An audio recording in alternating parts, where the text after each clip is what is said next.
Bonjour et bienvenue sur le plateau de Terminal F, votre rendez-vous avec l'évasion, aujourd'hui consacré au Japon. Le Japon qui est également à l'honneur du deuxième numéro du Figaro Voyage, actuellement en kiosque, mais on en reparle à la fin de cette émission. Avec nous pour explorer le pays du soleil levant aujourd'hui, Thierry Vincent, président de l'agence Vivre le Japon, qui depuis 40 ans emmène les voyageurs curieux explorer cet archipel nippon. Thierry, bonjour. Bonjour. Correspondant du Figaro et fin connaisseur du Japon, où il est installé depuis 1995, Régis Arnaud est avec nous en direct de Tokyo. Régis, bonjour, ou plus exactement bonsoir. Bonsoir. Et enfin, Valentin Paco, grand explorateur de la destination avec pas moins de 13 voyages à son actif, spécialiste de la culture pop et pour l'occasion, co-présentateur de cette émission. Valentin, bonjour. Bonjour à toutes et à tous. Alors, quand on parle du Japon, on évoque souvent ce triptyque Tokyo, Kyoto, Osaka, qui est le best-of des circuits vendus par les voyagistes. Mais le pays du soleil levant et ses 47 préfectures a bien plus à offrir. Les destinations du Japon, c'est maintenant.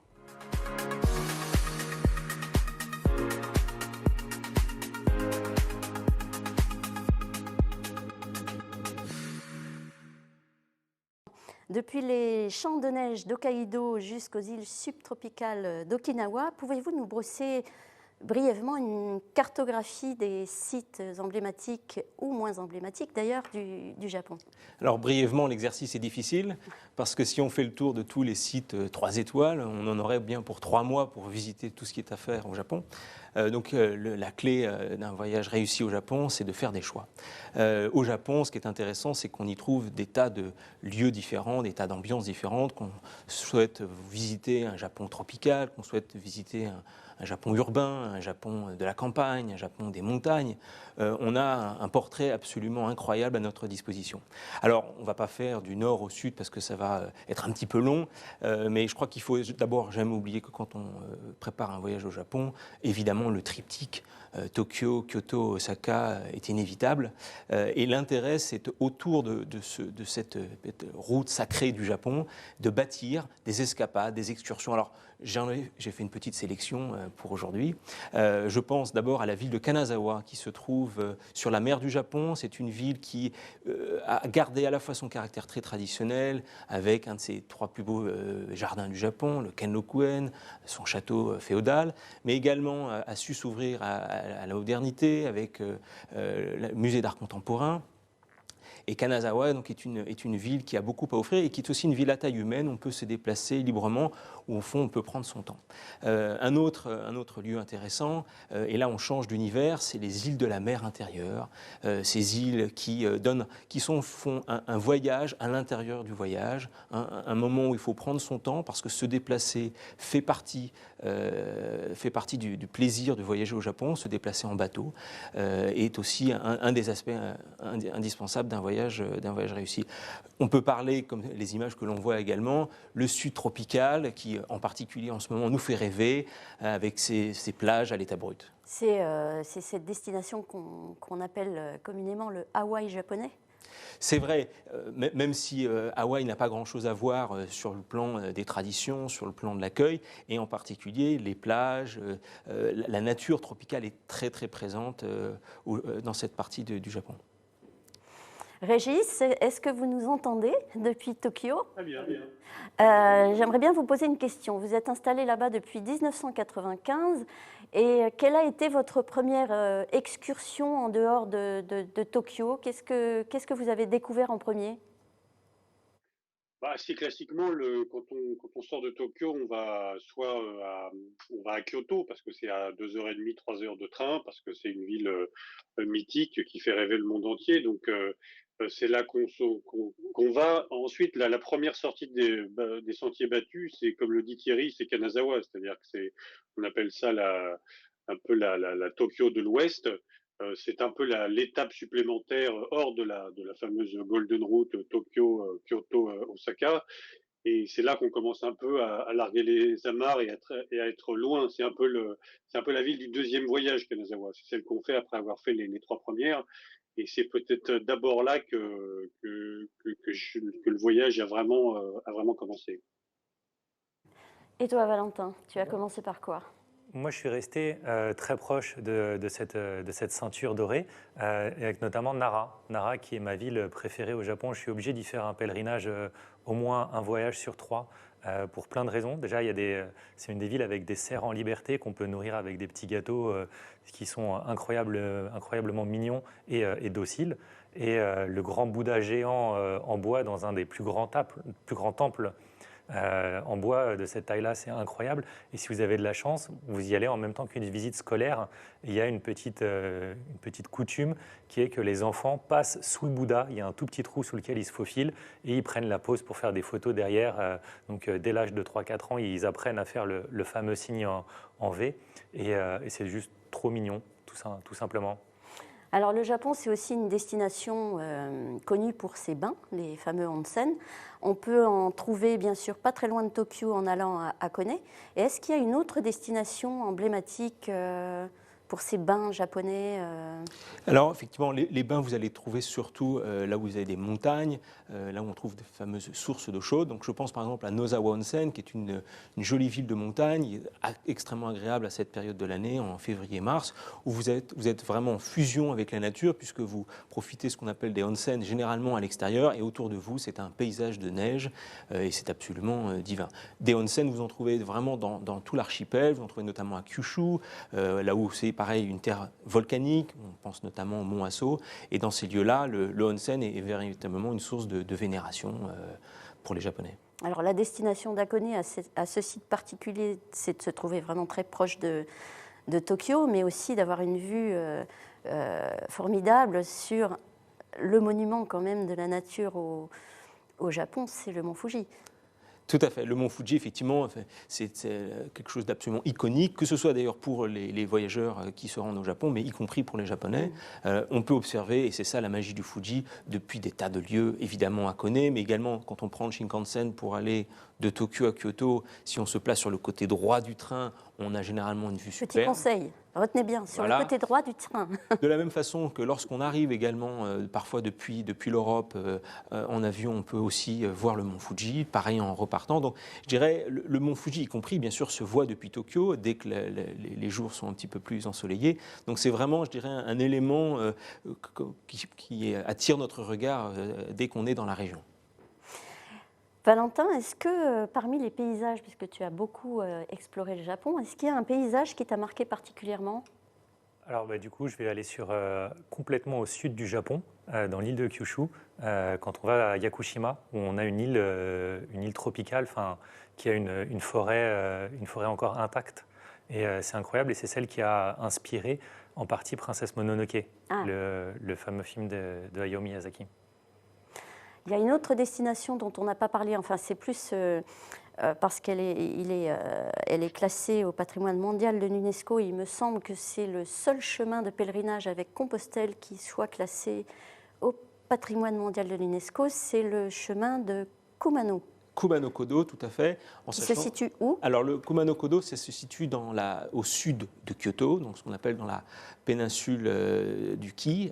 Précisément, c'est la préfecture de Wakayama. Donc, c'est un lieu qu'on trouve à peu près à 2 heures de train de Kyoto. Et là, effectivement, on est entre mer et montagne. Alors, les chemins de randonnée sont vraiment dans la montagne, mais on est très, très proche de la mer. Et quand on pratique cette randonnée, eh bien, on a tout au long de cette marche des temples, des sanctuaires, également ce qu'on appelle les petites jizo, qui sont ces petites statues en pierre recouvertes de tissus et qui à chaque fois évoquent une divinité. Et Régis, toi qui es fan de sport, m'a-t-on dit, est-ce que tu es déjà allé skier au Japon ? Alors, je suis pas sûr d'être un immense fan de sport, mais oui, je suis déjà allé skier au Japon. C'est un pays qui a un domaine skiable assez inouï et unique en fait dans un rayon très vaste, puisque les gens viennent skier en gros de Singapour jusqu'à la Nouvelle-Zélande au Japon. Il y a très peu de domaines skiables en Asie-Pacifique à part au Japon. C'est des domaines extrêmement bien entretenus avec une poudreuse fabuleuse, surtout quand on se rapproche de la Russie, c'est-à-dire à Hokkaido. C'est des domaines qui ont souvent été un peu ressuscités par les étrangers, notamment les Australiens depuis une vingtaine d'années. Il y a une tradition de ski au Japon qui date des années 80 qui a eu un grand boom et qui maintenant, qui après a un peu périclité, mais les domaines restent là, ils restent absolument formidables. Et je dirais, quand on a un peu de temps et qu'on est en hiver au Japon, se réserver 2 ou 3 jours pour aller faire du ski est assez fabuleux. On dit souvent que les moniteurs de ski viennent s'entraîner au Japon parce qu'il y a encore une fois cette très grande qualité de neige et que c'est des domaines que les Japonais eux-mêmes n'utilisent pas énormément finalement. D'accord. Et c'est justement cette qualité de neige à Niseko aussi, la poudreuse est réputée, je crois, non? Oui, exactement. C'est-à-dire que plus on se rapproche de la Russie, plus on a un vent très froid qui fait de la neige une sorte de poudre en fait, une neige extrêmement presque sèche et très très agréable. On n'est pas loin de la Russie, donc on a des vents qui la sèchent et donc qui lui donnent un côté comme ça très très très vaporeux, très poudreux et qui est très très prisé. Si on devait vous poser la question à chacun d'entre vous, quel spot, enfin quelle destination au Japon vous recommanderiez par affection personnelle? Écoutez, moi j'ai une région que j'aime beaucoup parce que je pense que c'est un peu un concentré de Japon. C'est ce qu'on appelle la péninsule de Noto qui se trouve un petit peu au nord de Kanazawa, toujours sur cette mer du Japon, où on a d'abord cette ambiance très particulière des villages de pêcheurs qui en pratique n'ont pas bougé depuis des centaines d'années, et puis en même temps dans un paysage très vallonné. Donc on a tout ce que l'on aime au Japon, on a des terrasses en rizière, on a aussi une très forte richesse artisanale.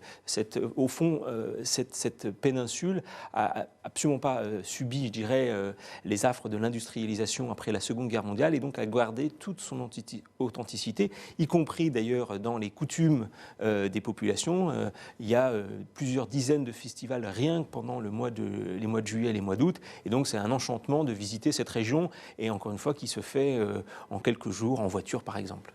Régis, pour toi?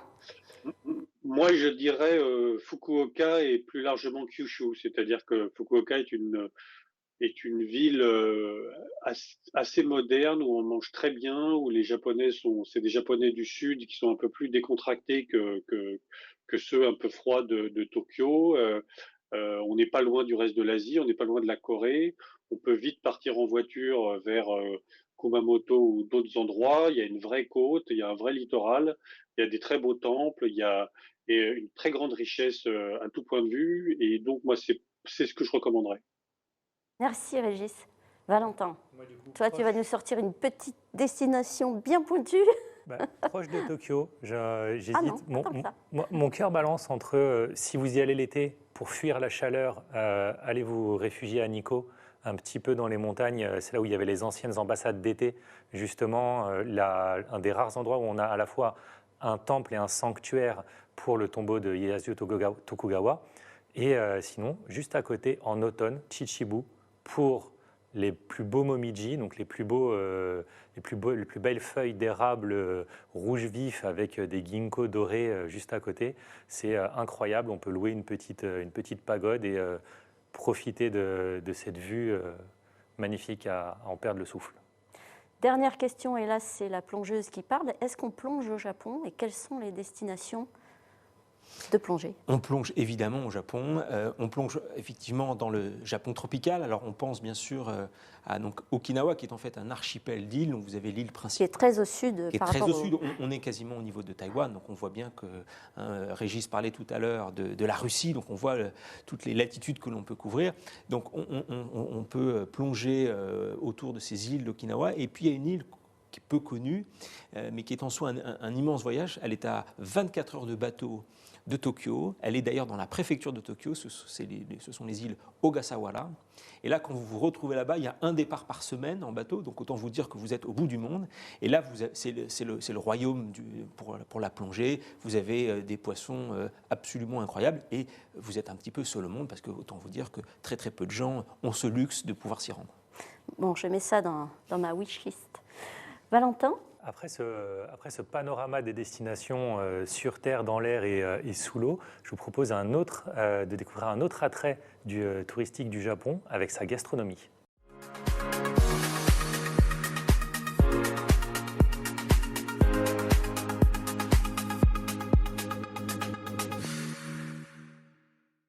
Valentin, pour la plupart des Français, la cuisine japonaise rime avec sushi.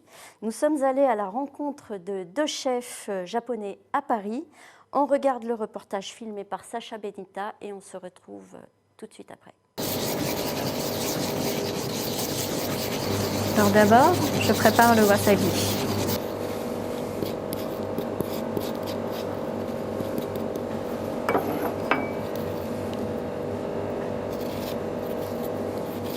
Je passe à la découpe du poisson.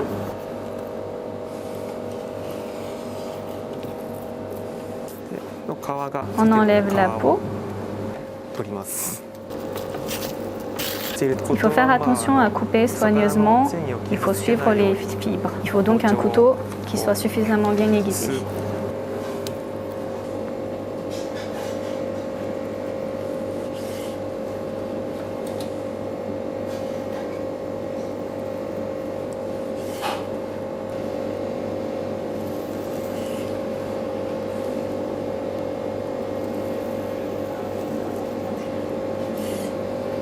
Je mets quelques entailles sur la chair pour rendre cette chair plus tendre.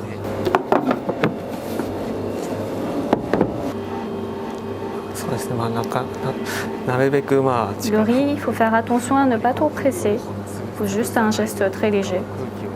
La boulette doit faire à peu près 8 grammes. 8グラムぐらいですかね。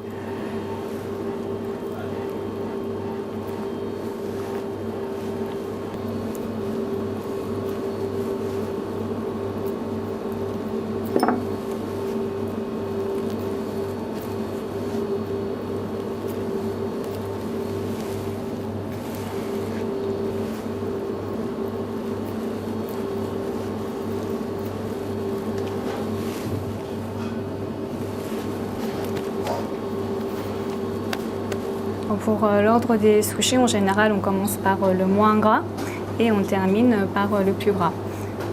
Pour les sushis, on peut manger bien sûr avec les baguettes, mais ça peut aussi se manger avec les doigts.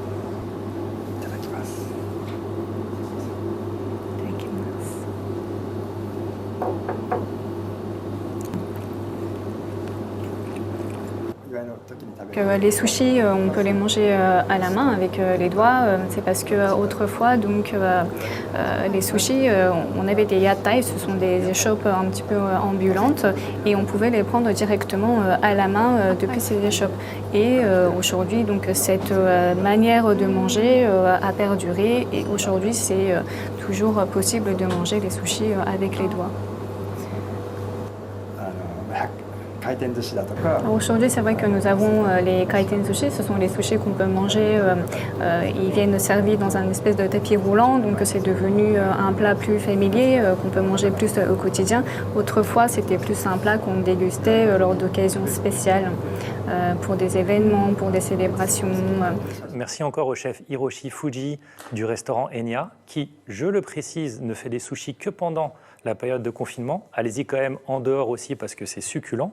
Merci aussi à Masayoshi Hanada, le chef du restaurant étoilé Sushibe, qui nous a accompagnés dans cette dégustation, et à Ikuko Nagao, qui travaille à l'Office du tourisme japonais, qui est en charge des relations presse.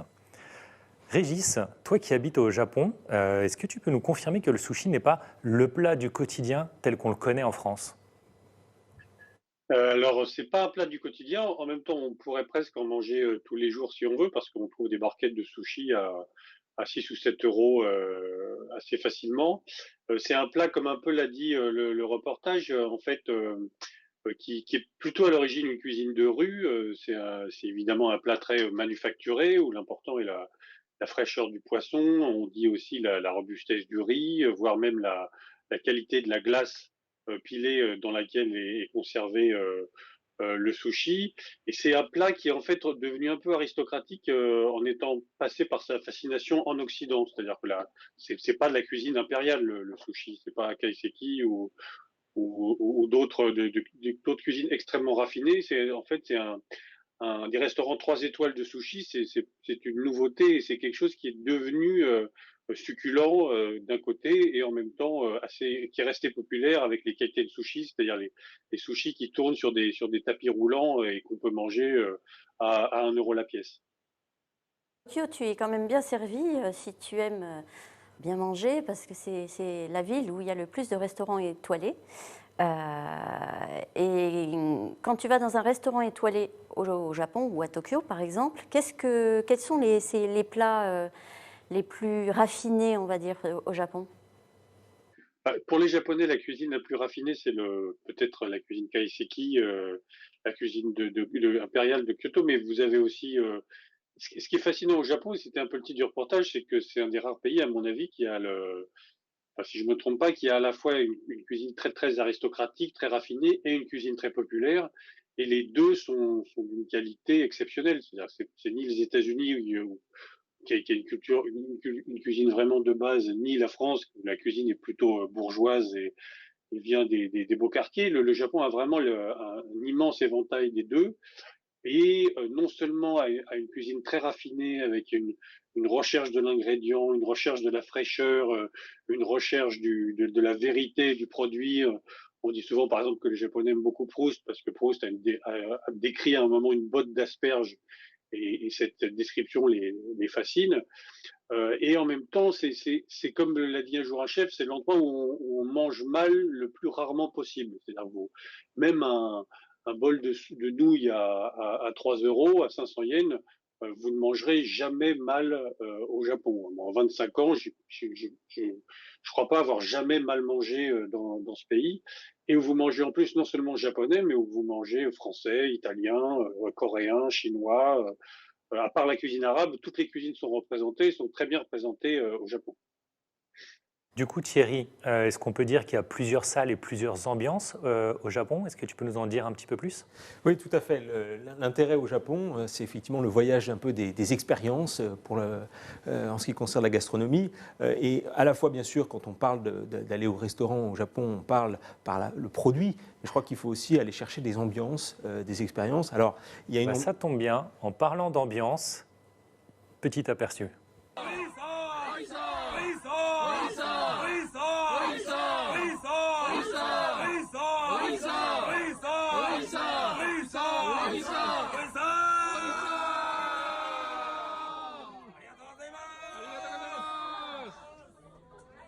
Plus on se fait de la surenchère en criant, plus il en met, et donc cette espèce de presque à volonté, enfin, jusqu'à ce que ça en déborde du plat, c'est assez typique de ces ambiances des izakaya. Thierry, dis-nous-en un peu plus sur ces tapas japonais. Tout à fait. En fait, le izakaya, effectivement, qui est un peu le terme consacré pour la brasserie japonaise, est un des rares endroits où on peut goûter différents types de cuisine japonaise, bien sûr. Mais c'est là surtout où on découvre en fait un moment de la société japonaise. Ce que l'on voit, c'est effectivement les Japonais en dehors du contexte très formel, que ce soit du travail, le contexte de la famille. Là, on découvre les Japonais et leur rapport à l'autre. Et c'est d'ailleurs un des endroits où, en tant que voyageur étranger, on peut souvent faire des rencontres. On ne peut pas parler des izakaya et de la gastronomie japonaise sans parler des alcools ou de l'alcool tout court au Japon. Si en France, on connaît le saké, est-ce que tu peux nous en dire un petit peu plus ? Alors, quand on utilise le mot saké, en France, on pense à l'alcool de riz. L'alcool de riz a un mot différent au Japon qui s'appelle le nihonshu. Effectivement, ça c'est l'alcool un peu suprême. Alors, un alcool qui est compliqué à appréhender pour nos papilles, puisqu'on est habitué notamment à l'olfactif, qui est difficile d'appréhender dans le saké. Il en existe des tas, évidemment, qui sont liés à la qualité du riz. Après, il y a d'autres alcools qui sont très populaires au Japon. La bière, évidemment, qui est avec des goûts assez différents de ceux qu'on connaît en Europe. Évidemment, le whisky japonais, qui est devenu une référence. Et puis, il y a d'autres alcools, comme le shochu, à base de blé ou à base de pommes de terre, qui est peu connu encore en France. Ou l'umeshu. Et bien sûr, l'umeshu, voilà, l'alcool de prune. Juste pour une petite anecdote en revenant sur la qualité de riz pour le saké, il y a plus de 500 sortes de riz au Japon, ce qui représente bien plus que les diversités de cépages qu'on a pour le vin en France. Comme ça permet de faire une petite comparaison. Régis, qu'est-ce que tu bois le plus souvent, si tu bois, à Tokyo ?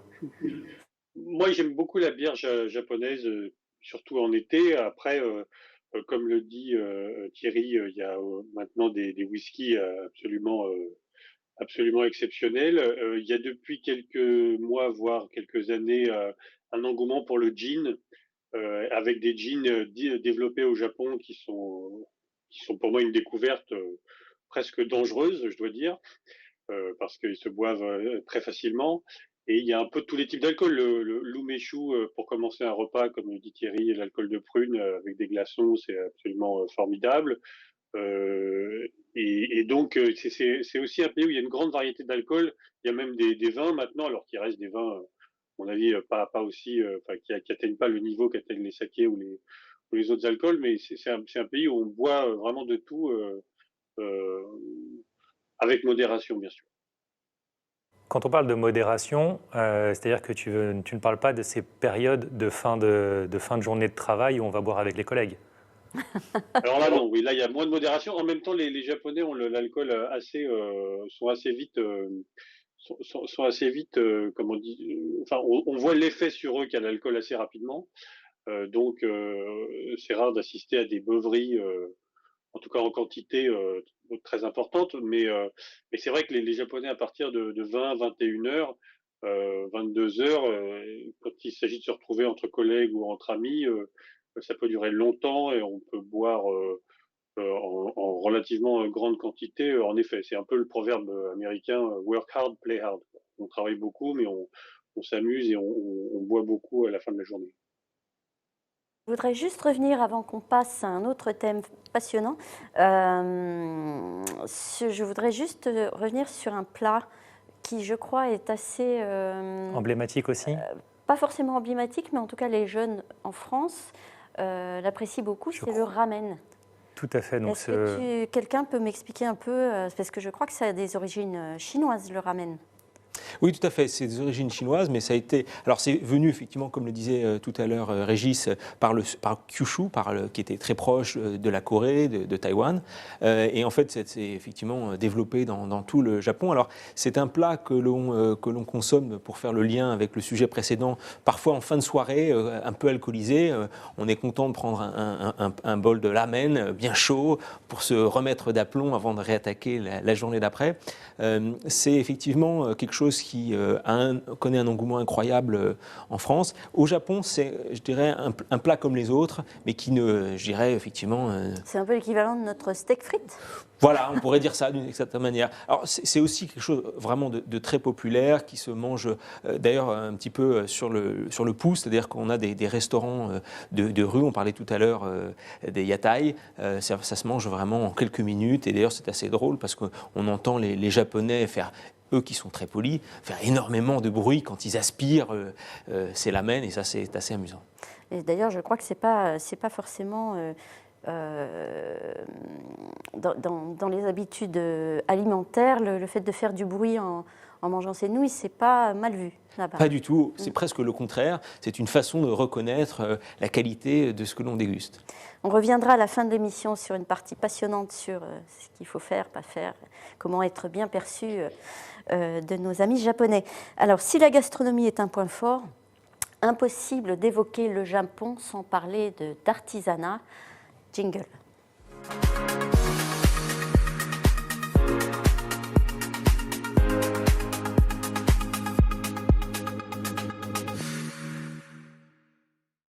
Thierry, pourquoi l'artisanat japonais est-il si particulier ? L'artisanat japonais, c'est au fond vaste sujet, mais c'est réellement considéré au Japon comme un art vivant. D'ailleurs, ces artisans sont considérés comme des biens culturels immatériels, des trésors vivants. Et dans tout le Japon, on trouve cette qualité et ce savoir-faire. Alors évidemment, certains savoir-faire commencent à avoir du mal à se perpétuer. Ce qui est intéressant, et je crois que c'est très lié à la religion bouddhiste japonaise, c'est cet esprit du geste, c'est tout cet art que l'on met à répéter des milliers de fois le même geste pour y trouver au fond une forme de spiritualité. Mais oui. Du coup, Régis, désolé, je t'en prie. Je reprends. Mais du coup, Régis, il y a quand même un paradoxe dans l'artisanat japonais entre ce geste répété 1000 fois proche de la perfection et le résultat, l'objet final, où on va chercher au contraire une impureté pour définir sa vie. Bah, je crois que souvent, enfin, comme vous le dites un peu, les Japonais sont d'excellents exécutants, d'excellents répétiteurs, des gens qui, c'est pas pour rien que ce sont des très grands cuisiniers. C'est que la cuisine est un art où il faut répliquer des recettes et essayer de créer en même temps qu'on répète. Et l'artisan est un peu, je pense, a un peu le même dilemme, c'est-à-dire qu'il obéit à des règles de cuisson, de dessin, etc., des canevas, et de ces canevas, il tente de sortir à un moment une originalité ou une personnalité, et c'est ce petit détail ou cette petite chose qui fait que tout d'un coup, sa personnalité apparaît. Alors un jour, c'est pas un artisan qui m'a dit ça, mais un jour le designer en chef d'Uniqlo m'a dit une phrase. Il m'a dit en fait le style c'est enlever quelque chose. C'est pas les gens croient que c'est rajouter, en fait c'est enlever. Et je me suis dit c'est vraiment une réflexion de japonais, d'imaginer qu'on crée en ôtant quelque chose. Et je crois que souvent les artisans japonais c'est un peu ça, c'est-à-dire prendre quelque chose d'épuré et puis enlever quelque chose. Finalement, ne pas cuire cette chose qui a toujours été cuite. Finalement, ne pas rajouter quelque chose. Je ne sais pas si on peut dire une impureté, mais c'est ni un défaut, mais c'est tout d'un coup faire quelque chose qui semble être un accident et en fait qui est voulu et qui vous fait avancer. Polissage du riz. La qualité du saké, de l'alcool de riz, se fait en fonction du nombre de polissages qui a été fait sur le riz, qui se mesure avec un degré. Donc, Tout à fait. Et après, donc, on rentre dans des catégories. C'est assez récent, d'ailleurs, sur que le saké ait une classification selon le degré de polissage, donc des jingo, des dai jingo, et pour garder le cœur de l'amidon, vraiment la partie sucre qu'on va raffiner après. Alors, quand on parle d'artisanat, on va essayer de mélanger cette thématique avec des destinations au Japon. Est-ce qu'il y a des endroits qui sont connus pour un certain artisanat? Je pense aux lacs qui sont plutôt de la région de Nara. Alors, Nara, tout à fait. Ce à quoi je pensais, alors la lac, on en trouve dans plusieurs villes, effectivement, Nara ou Kanazawa. Quelque chose qui intéresse aussi beaucoup les voyageurs français, c'est la céramique. Dans village de Bizen, qui se trouve, et d'ailleurs c'est assez pratique d'accès, entre Osaka et Hiroshima. Vous avez donc, en prenant le Shinkansen, vous arrêtez, et en prenant un petit train, vous arrivez sur Bizen. Et donc ce sont des villages d'artisans et qui vous invitent à réaliser vous-même votre objet en céramique. Et c'est également un moment pour comprendre toute la tradition dans ces familles. Et c'est une céramique particulière, là, non ? Non, c'est surtout ce qui compte, c'est la texture avec laquelle vous allez réaliser. Vous choisissez en fait la matière et après vous choisissez la forme de l'objet. Donc je dirais que c'est vous qui donnez la forme à ce que vous souhaitez. Évidemment, vous êtes aidé par le maître qui vous guide et c'est passionnant. Et on a vu sur les images tout à l'heure un coutelier. Ce sont tes images Tout à fait. qui nous a gentiment prêtées. Qu'est-ce qui t'a touché en filmant cette scène ? Je vais répéter ce qu'on a déjà dit, donc cette capacité à reproduire le même geste, parce que là, c'est un extrait de la vidéo. Moi, je suis resté pendant 1 heure, et pendant 1 heure, c'est les mêmes gestes et une dextérité incroyable. Donc, quand le pilon tombe, en fait, il a une pédale, comme pour conduire une voiture, et cette maîtrise qu'il a à passer sa main, on se trompe, on se pilonne la main, là. L'erreur, il n'y a pas d'erreur possible, et le produit final, quand on voit le matériau brut et le produit final qu'on peut acheter à la boutique juste après, qui dure encore. J'en ai plusieurs à la maison et j'en ai offert. Et c'est incroyable. Et effectivement, ils sont tous différents. Une petite aspérité.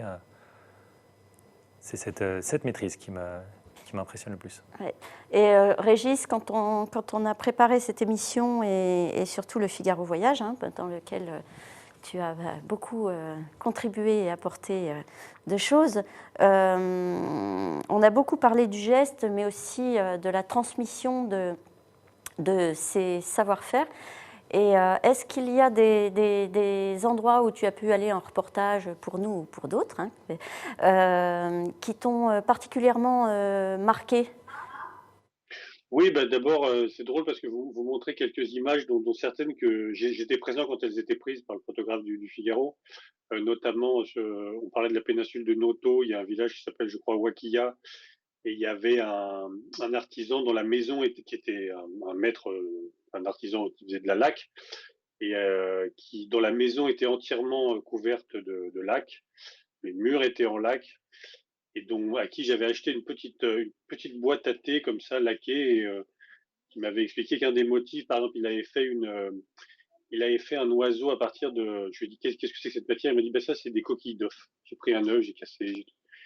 Et je crois souvent en fait au Japon on visite autant des gens que des lieux. C'est-à-dire que la personne dont parle Valentin, ou c'est souvent des gens avec qui on a une interaction humaine presque, enfin, qui est parallèle à l'objet qu'ils font, mais ils sont tellement, par exemple, vous allez dans un grand magasin, vous allez voir quelqu'un qui fait des baguettes. Il n'y a rien de plus simple, a priori, que faire des baguettes pour manger, mais c'est quelqu'un qui les taille. Il y a quand même quelque chose au Japon, il y a une espèce de rencontre, non seulement avec un savoir-faire, mais avec une personne qui va vous toucher par l'engagement qu'il met dans ce qu'il fait. Et ça, c'est vraiment un truc qu'on voit peut-être plus au Japon qu'ailleurs. Là, je termine un reportage sur les vélos, par exemple, et quelqu'un m'expliquait que ça reste le pays où il y a encore des dizaines de marques de gens qui font leurs vélos eux-mêmes, qui font le cadre en acier eux-mêmes, qui font des vélos véritablement sur mesure. Et c'est un peu la poursuite de cette tradition d'artisans qui a des centaines d'années. Alors, pour clôturer cette séquence dédiée à l'artisanat, si un ami venait vous voir au Japon, qu'est-ce que vous lui diriez de ramener chez lui? Moi, je ramènerais Moi, j'ai acheté à Takayama, dans le village, enfin la ville de Hida Takayama, des corbeilles en papier, de grandes corbeilles en papier. C'est des objets que j'ai vus nulle part ailleurs. Sinon, qu'est-ce qu'il peut ramener c'est pas un objet, peut-être un objet très lié à l'art de vivre japonais, une coupe de saké, une carte, je, quelque chose qui correspond à l'art de vivre quotidien des Japonais, en fait. On n'a pas besoin d'acheter quelque chose de très cher, mais quelque chose qui correspond à un moment ou à une habitude de la vie quotidienne japonaise. Donc, encore une fois, une coupe de saké, une carte de vœux un peu originale, un souvenir comme ça que vous trouverez nulle part ailleurs. D'accord, tout en disant que les Japonais ont l'art de l'emballage et que le cadeau en lui-même et le paquet en lui-même est presque une œuvre d'art.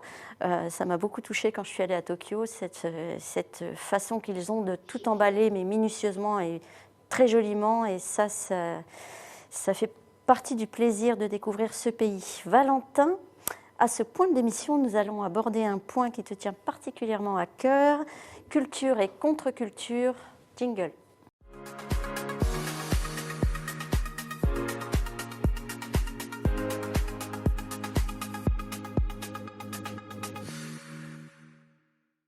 Le quotidien des Japonais ne se résume pas au rythme métro-boulot-dodo comme on peut l'entendre. Les festivals, ce qu'on appelle les matsuri, les rituels, que ce soit du bain à la première visite au temple de l'année, le sport, mais aussi une scène culturelle d'une diversité incroyable, tout ça qui rythme le quotidien des Japonais en parallèle des saisons.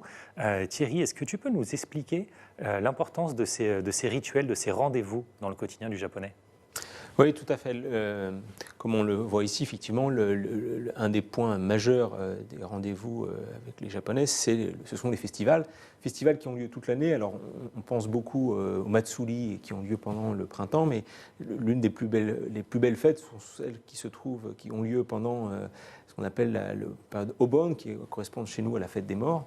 Et là, en fait, ce sont véritablement des fêtes de quartier où vous retrouvez les jeunes, les moins jeunes qui pratiquent des danses ensemble, un peu comme sur une place de village. Vous avez justement cette cuisine de rue qui s'installe pendant quelques jours. C'est très coloré et tout le monde fait la fête ensemble. C'est le seul moment où ces petits temples portatifs sont sortis et traversent, portés vaillamment. Tout à fait, tout à fait. Alors ça donne lieu aussi parfois à des scènes un peu cocasses, parce que non seulement effectivement c'est assez physique, mais ça donne lieu aussi, alors pour exprimer, je dirais, certains mythes d'autrefois, vous avez des affrontements entre justement différentes équipes qui, chacun avec leur char, essayent de montrer celui qui va remporter la bataille. Et donc, c'est des moments très joyeux. On voit une répétition d'ailleurs à l'écran à ce moment-là, juste avant, pour celui qui fera le plus de bruit entre deux quartiers. Exactement, exactement. Donc, il y a ce côté festif, compétitif. Qu'est-ce qu'on a d'autre dans cette vie quotidienne japonaise? Quand est-ce qu'on va la première fois au temple de l'année? Alors, la première fois au temple, c'est justement le premier jour de l'année. Ça s'appelle la tradition Oshogatsu. On vient donc remercier les dieux dans la tradition shinto. Et puis, on a après, en fonction de l'âge des enfants, à différents moments de sa vie, 3, 5, 7, à l'âge de 20 ans, on a différents moments où on vient dans le temple, dans le sanctuaire shinto. Et c'est intéressant, c'est de voir comment les deux religions, le shintoïsme et le bouddhisme, cohabitent très bien dans l'esprit des Japonais. Et est-ce que ça imprègne beaucoup la vie quotidienne, la religion? Ça imprime, je vais vous donner 2 exemples. Quand par exemple vous achetez un terrain, eh bien vous demandez au prêtre shinto de venir bénir le terrain, par exemple. De la même façon, vous pouvez faire ça avec votre nouvelle voiture. Donc c'est des actes qui, pour nous, paraissent anecdotiques, qui ont encore une importance pour le quotidien des Japonais. Alors Régis, est-ce que tu vas au temple avant de t'acheter une nouvelle voiture? Il y a des rites qui sont très comment dirais-je, touchants au Japon. Par exemple, la fête des 3, 5, 7. Donc, le moment où vos enfants ont 3, 5 et 7 ans, et vous les habillez en kimono ou en yukata et vous les amenez au temple pour célébrer ce passage. Après, les temples, oui, ça fait vraiment partie du décor quotidien de la ville. Ils sont omniprésents. Parfois, c'est des tout petits lieux. Parfois, c'est des choses beaucoup plus majestueuses et extraordinaires. La spiritualité au Japon, enfin religieuse, c'est toujours quelque chose d'un peu compliqué parce qu'il n'y a pas vraiment de théologie. Enfin, je veux dire, il n'y a pas de débat en famille sur la place de Dieu, etc. Et pourtant, c'est toujours un peu là. Les forêts sont censées contenir des milliers de dieux. La nature est censée être encore enchantée, pas avoir été désenchantée. Donc c'est vraiment une énigme, mais c'est toujours des lieux très agréables, totalement ouverts et très beaux, quoi. Les visiteurs qui arrivent au Japon, c'est tous ces rituels, ce quotidien, cette religion qu'on a du mal à appréhender par rapport à la nôtre, quand on en a une, qui fait la magie en fait de la découverte du Japon. C'est aussi le Japon du quotidien, des rituels. Et en parlant de rituels, j'aimerais qu'on parle des bains. Parce qu'on l'a évoqué tout à l'heure, les fameux onsen, l'art du bain au Japon, ça correspond à quoi en fait? C'est bon, mis à part le fait d'être propre. Oui, l'art du bain, c'est d'une certaine manière revenir à sa vraie nature. Et c'est aussi se ressourcer aussi un petit peu intérieurement. Ce qui est, je le trouve assez stupéfiant quand on découvre le bain à la japonaise, c'est pas bien sûr uniquement la nudité, mais c'est le calme qui règne dans ces lieux. Ce qui parfois provoque des scènes un petit peu cocasses quand justement vous avez des étrangers qui ne comprennent pas forcément les règles. Et on voit bien que les Japonais, dans ce moment précis, se retrouvent avec eux-mêmes.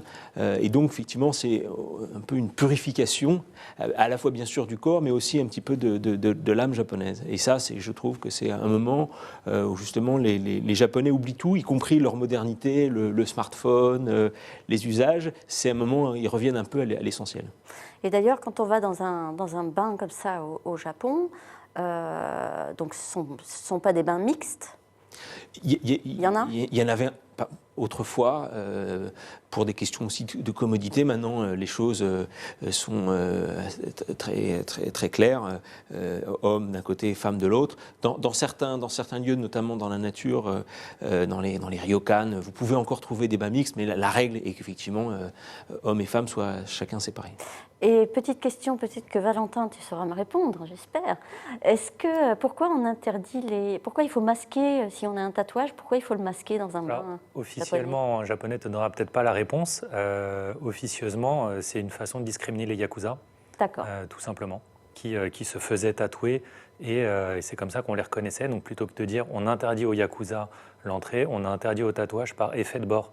Il y a beaucoup d'effets de bord dans les politiques japonaises. Les jeux d'argent sont interdits. On a les pachinko où on gagne des cadeaux et on a la boutique à côté où on revend les cadeaux. Donc voilà, c'est des petits contournements. On enlève quelque chose. Régis, est-ce qu'il y a quelque chose que tu voudrais ajouter sur ce fameux quotidien qui peut, tout ce qui peut étonner dans le quotidien du Japon? Moi, je pense qu'en fait, le voyage au Japon, c'est justement le quotidien. C'est-à-dire que pour quelqu'un qui vient d'arriver, prendre le métro, prendre un taxi, se rendre, traverser la rue, enfin, c'est une expérience déjà qui est assez particulière. Pour le bain, c'est vrai que c'est un moment en fait de la journée. Moi, je recommanderais aux voyageurs d'aller qui viennent au Japon, d'aller dans le bain de quartier. Ils se retrouvent tout d'un coup nus au milieu d'autres Japonais nus. Ils payent 1 € à la dame au monsieur qui est à l'entrée, et puis ils se retrouvent tout d'un coup, en fait, au cœur de la vie de quartier. Il est 19 h et si les gens parlent un peu anglais, ils se mettront à discuter avec eux. Récemment, je me suis retrouvé dans un sauna et moi, je suis assez, je peux pas rester très longtemps dans un sauna. Et tout d'un coup, un colonel de l'armée de l'air japonaise s'est mis à me parler.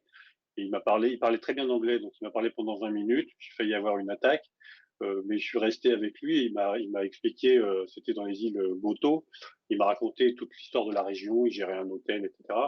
Et j'ai passé 25 minutes avec lui. On était tous les deux tout nus, comme ça, un peu à l'écart du monde. Et, euh, et bref, ça fait partie de ces expériences, en fait, des choses quotidiennes ou même aller faire ses courses, rien qu'être devant l'immense étalage de poissons, de légumes, de choses que vous verrez nulle part ailleurs. Ça fait partie des choses qui sont à la fois exotiques pour nous et quotidiennes pour eux. Donc n'hésitez pas à vous mettre vos pas dans ceux des Japonais. Voilà, quand on parle de rendez-vous et de rituels, il faut citer le plus célèbre pour les lycéens, c'est le Koshien, donc les phases finales de baseball lycéen qui drainent la nation. Pour le coup, ça passe à la télévision, tout le monde y insiste. Donc le baseball, sport roi, où on peut s'entraîner en centre-ville, le golf, le sumo aussi en plein de rituels. Régis, est-ce que tu as déjà été voir des matchs au Japon et raconte-nous un peu l'ambiance? Oui, c'est vrai, c'est très bien que tu évoques ça parce qu'il y a évidemment, le sumo un match de sumo, c'est une expérience assez très impressionnante, à la fois sonore, visuelle, d'ambiance. Le baseball, c'est aussi un monde à part. Enfin, passer 4 heures dans un stade de baseball et voir l'ambiance du public, etc. C'est quelque chose aussi de très étonnant. Et même, je dois dire, les courses de chevaux, les grandes courses de chevaux au Japon, sont des moments très impressionnants avec des hippodromes qui accueillent 100 000 personnes et dans lesquels vous vous retrouvez au milieu de cette foule du dimanche qui parie. C'est quelque chose de très étonnant. Ou même les courses de hors-bord, les courses de moto, les courses de vélo en salle. C'est des ambiances tout à fait particulières et qu'il faut connaître quand on peut les connaître. Alors, en parlant d'ambiance tout à fait particulière, Valentin, on va passer à ta spécialité qui est la culture geek. Personnellement, j'en suis restée à Goldorak. Est-ce que tu peux me faire une petite mise à jour Tout à fait. sur cette culture geek? Alors, si la culture geek est plus jeune que le reste de la culture japonaise, elle n'en est pas moins prépondérante. Elle est incroyablement répandue partout dans le monde. D'ailleurs, tu parles de Goldorak, qui est une bande dessinée qui sort en France à la fin de l'année. On a eu un essor avec des dessins animés japonais, notamment en France, et le Club Dorothée. Et le rendez-vous de tous les geeks au Japon, c'est Akihabara et maintenant un petit peu Ikebukuro.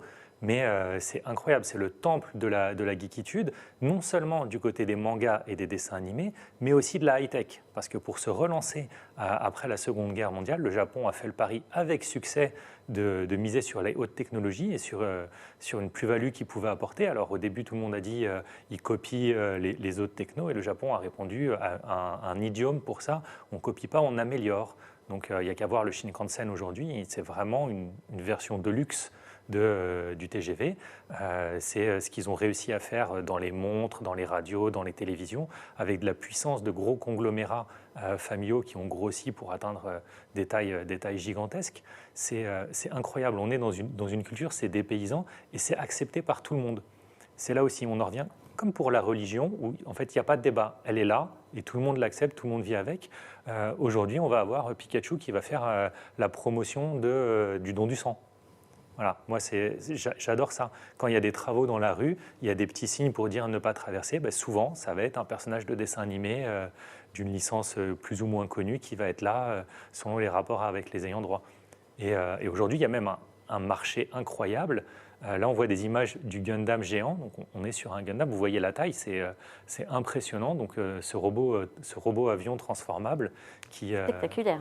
c'est dingue. Et maintenant, ils en ont construit plusieurs. Donc, il y en a un encore plus grand et qui bouge à Yokohama. Alors, on va aborder brièvement, malheureusement, parce qu'on a encore plein de choses à vous raconter, un aspect quand même du Japon qui est très intéressant et ce qui rejoint la technologie, le futurisme, etc. C'est l'art contemporain, le design, l'architecture. Thierry, on est bien d'accord, le Japon, c'est aussi un pays merveilleux par sa créativité contemporaine. Absolument.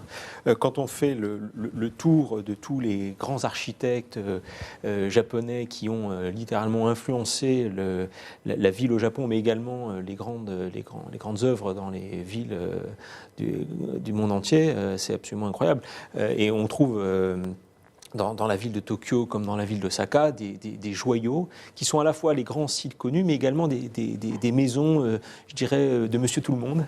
Vous trouvez des maisons qui font 3 mètres de large sur 3 étages, qui sont quasiment, entre guillemets, des salles d'exposition et où réellement des Japonais vivent. Donc là, il y a je dirais, un terreau absolument magnifique pour tous ceux qui s'intéressent à l'architecture. Alors après, effectivement, pour l'art contemporain, alors on voit des images actuellement de Naoshima. C'est un reportage que Régis avait fait pour le Figaro Magazine, un magnifique sujet.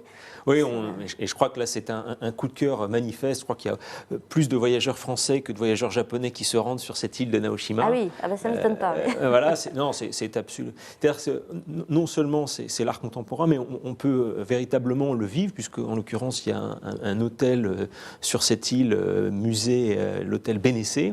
Et si on a la chance de pouvoir y séjourner, on a accès au musée pour soi toute la nuit. Autant vous dire que c'est une expérience absolument magnifique. Régis, tu nous confirmes ça avec tes souvenirs de ce magnifique reportage à Naoshima? Oui, Naoshima, c'est un lieu très particulier. D'abord, c'est un lieu qui a été pensé avec les artistes dont les œuvres sont exposées, c'est-à-dire que Tadao Ando n'a pas fait que le musée, il a discuté s'il a fait une salle pour James Turrell, il est allé voir James Turrell et lui a demandé comment il voudrait la salle.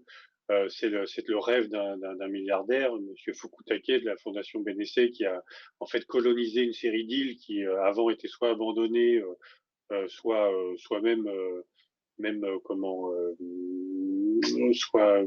méprisées par les Japonais, enfin une île par exemple qui accueillait un centre pour lépreux, etc.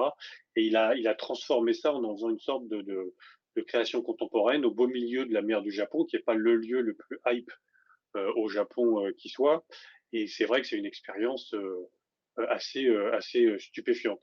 Il y a d'autres endroits ou d'autres festivals comme ça au Japon. Il y a Ichigo Tsumari à Niigata, il y a des biennales d'art contemporain ici ou là. Il y a effectivement des initiatives particulières qu'on voit à Tokyo, mais aussi à Kyoto, à Kobe, à Fukuoka, et qui se manifestent un peu partout. Enfin, vous avez Kengo Kuma qui fait des Starbucks, qui fait des entrées de temples, qui fait des centres de convention.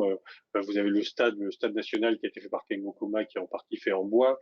Enfin, c'est un pays qui vit un peu son architecture, enfin, qui a à la fois d'un côté tout un univers assez normé et assez, il faut bien le dire, pas très intéressant, enfin, dans sa masse. Tokyo n'est pas une ville belle et souvent on est un peu embêté quand on nous demande où aller à Tokyo. Enfin, il n'y a pas de lieu, il n'y a pas de musée du Louvre à Tokyo, vous voyez.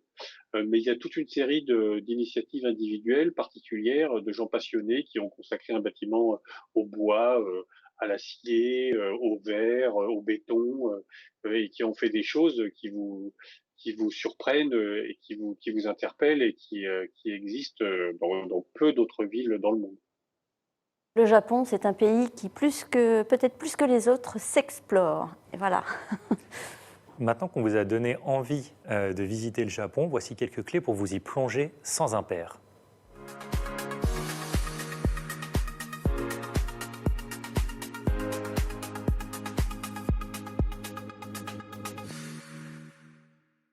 Kyoto, victime de son succès, a été la première ville japonaise à publier un guide de bonne conduite. Est-ce que tu peux nous expliquer qu'est-ce qu'il en est, comment se comporter? Qu'est-ce qui s'est passé?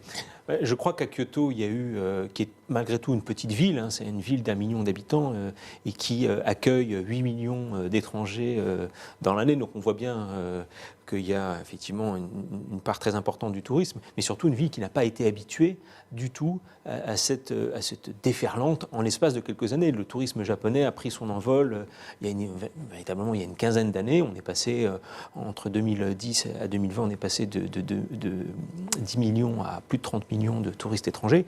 Et je crois que ce n'est pas en soi le nombre de voyageurs qui se rendent à Kyoto. 8 millions d'étrangers, c'est le nombre de personnes qui se rendent au British Museum chaque année. Donc on voit qu'on a potentiellement encore... Tout est relatif. Voilà, exactement, tout est relatif.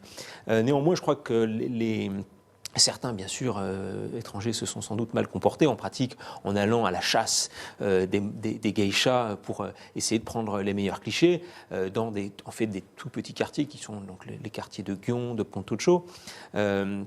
Et donc les Japonais, effectivement, qui ne sont pas habitués de manière générale à l'étranger. Il ne faut pas oublier que l'esprit kyotoïte est une ancienne capitale impériale, donc on a une certaine noblesse, entre guillemets, à revendiquer. Donc on ne s'ouvre pas aussi naturellement qu'à Osaka ou à Tokyo. Donc ça a été effectivement une forme de clash et qui va être intéressant de voir comment Kyoto va se réouvrir au monde quand cette crise sera derrière nous, pour voir justement si ça a été un petit peu digéré par les habitants ou si malheureusement les mauvaises habitudes de part et d'autre reprennent.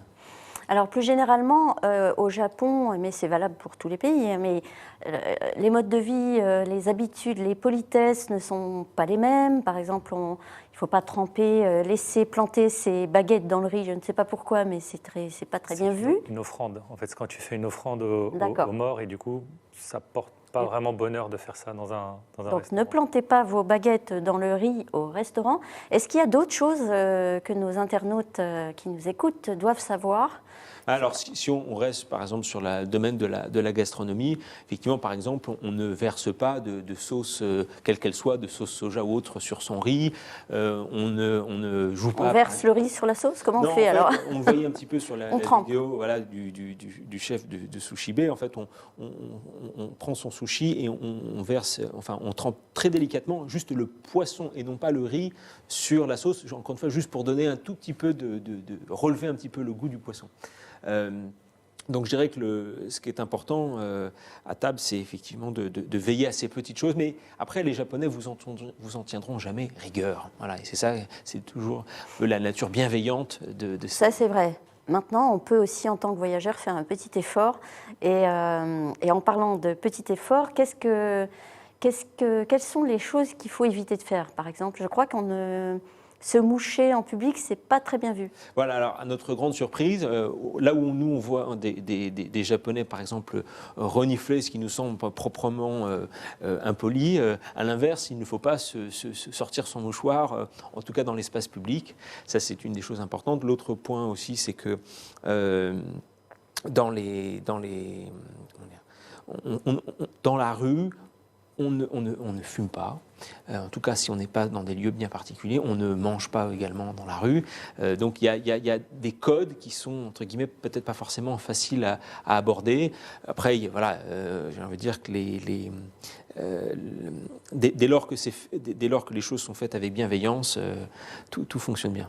Et Régis, maintenant tu es habitué, mais quand tu es arrivé à Tokyo, est-ce qu'il y a des choses auxquelles tu as eu du mal à t'adapter par rapport à ces codes? Je pense qu'avec le temps, il y a des choses qui me choquent comme des choses choquent les Japonais. Par exemple, un jour, quelqu'un que je connaissais pas très bien et à qui j'avais réservé une nuit d'hôtel dans un ryokan, dans un hôtel un peu sophistiqué. La veille, il m'envoie un message en me disant oh, finalement on n'y va pas, on a décidé d'aller ailleurs. Et ça vous met absolument hors de vous parce que vous savez que l'hôtel a passé 2 jours à préparer la chambre. Pour lui, c'est un moment important. C'est pas un simple client qu'on peut annuler comme ça 2 heures plus tôt. Alors que pour le voyageur, c'était quelque chose il était là pour peu de temps et il se disait, je suis le client, donc je fais ce que je veux. Et donc, je suis de plus en plus, peut-être parce que je suis là depuis très longtemps, il y a des choses qui maintenant me semblent indélicates, mais qui me le paraissaient pas en France. Par exemple, je sais pas, quelqu'un qui fait beaucoup de bruit, quelqu'un qui parle fort dans un métro, quelqu'un qui est en retard et qui un peu, enfin, et qui s'excuse pas d'être en retard, deux, vous explique pourquoi il est en retard, et trois, enfin, fait comme si de rien n'était. C'est des choses avec le temps au Japon. C'est un tel maillage humain, le Japon, entre les gens qui font attention l'un à l'autre, qui essayent d'être polis, d'avoir de la considération, de s'excuser, de bien faire attention, de trucs, de cette conscience qu'on n'est jamais tout seul. C'est quelque chose qui, au bout d'un moment, vous gagne si vous êtes là depuis longtemps. Donc c'est pas vraiment être, c'est un peu des règles. Je veux pas dire de savoir vivre, mais les gens sont quand même un peu on fait tous un peu, les gens font tous un peu attention. Et quand on arrive un peu comme ça, comme un chien dans un jeu de quilles ou dans un magasin de porcelaine, on ne se rend pas forcément compte de ça. Bon, après ces conseils de savoir-vivre, hein, c'est important aussi d'en parler. Je t'ai piqué ta réplique, dis donc. Ça, c'est pas bien. Alors, vas-y. Donc, après ces conseils de savoir-vivre et de vivre ensemble, voici notre dernier focus de l'émission, nos conseils pour voyager en toute tranquillité.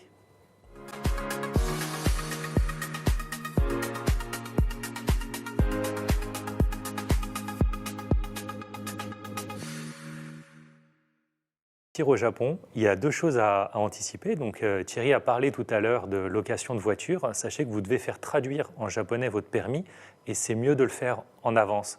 Déjà, vous aurez des meilleurs tarifs si vous le faites depuis la France et surtout, ça peut prendre du temps. Donc, si à la dernière minute, vous décidez de louer une voiture, ça ne sera pas possible.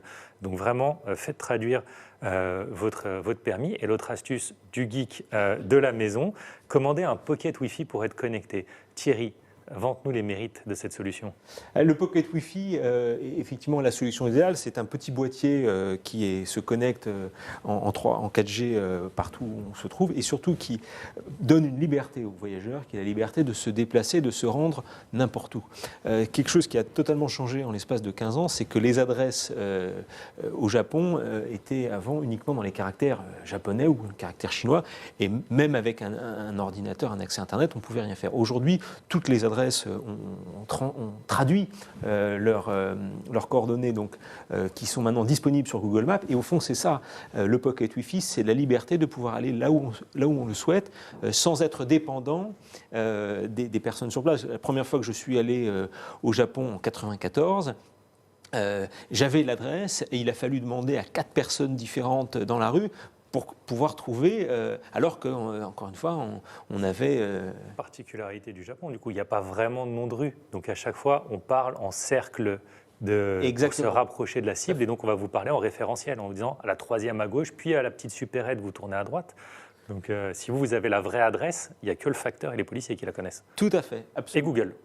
Et voilà, maintenant Google est devenu, entre guillemets, notre ami pour profiter de cette nouvelle liberté au Japon. Et le Pocket Wi-Fi est de ce point de vue-là un outil absolument indispensable. Comment tu fais traduire ton permis de conduire ?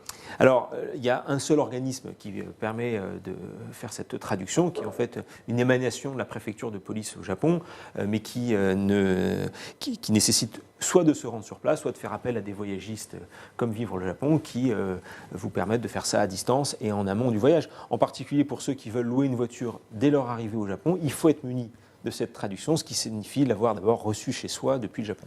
Quelque chose qu'on devait faire à l'avance et qui maintenant, en tout cas, est en période d'essai, qu'on peut acheter directement sur place au Japon. Et ça, Régis, c'est peut-être la seule chose que tu nous envies à nous les touristes, c'est le JR Pass.